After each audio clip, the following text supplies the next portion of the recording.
Hockey അസോസിയേഷനും കായിക മന്ത്രിയും തമ്മിലുള്ള തർക്കത്തിന് അയവില്ല.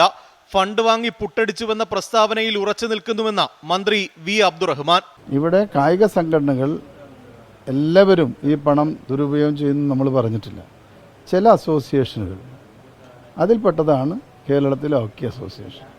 അപ്പോൾ അതവർ ചെയ്തുകൊണ്ടിരിക്കുന്നുണ്ട്. കഴിഞ്ഞ 10 വർഷമായി ക്വാളിഫൈ ചെയ്യാൻ കഴിഞ്ഞിട്ടുണ്ട്.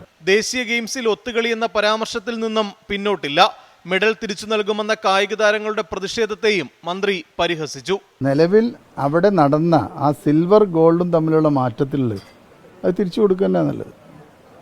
അത് തിരിച്ചു കൊടുത്ത് ഒരു മാന്യമായ മത്സരം നടത്തി ഒരു ഗോൾഡ് കൊണ്ടുവരുന്നതിന് നല്ലത്.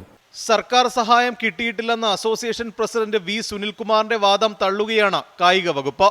കഴിഞ്ഞ 5 വർഷത്തിനിടെ 56 ലക്ഷം രൂപ അസോസിയേഷന് നൽകിയെന്ന രേഖകൾ പുറത്തുവിട്ട കായിക വകുപ്പ് വ്യക്തമാക്കി. ദേശീയ ഗെയിംസ് ഒരുക്കങ്ങൾക്കായി അസോസിയേഷനുകൾക്ക് 68 ലക്ഷം രൂപ നൽകിയിട്ടുണ്ടെന്ന് കായിക വകുപ്പ് വ്യക്തമാക്കുന്നു. മന്ത്രി വി അബ്ദുറഹ്മാൻ കായിക മന്ത്രിയായി സ്ഥാനമേറ്റെടുത്തതിനു ശേഷം കായിക സംഘടനകൾക്കോ അസോസിയേഷനോ പണം നൽകിയിട്ടില്ലെന്നായിരുന്നു ഒളിമ്പിക് അസോസിയേഷൻ പ്രസിഡന്റിന്റെ ആരോപണം. 24 തിരുവനന്തപുരം.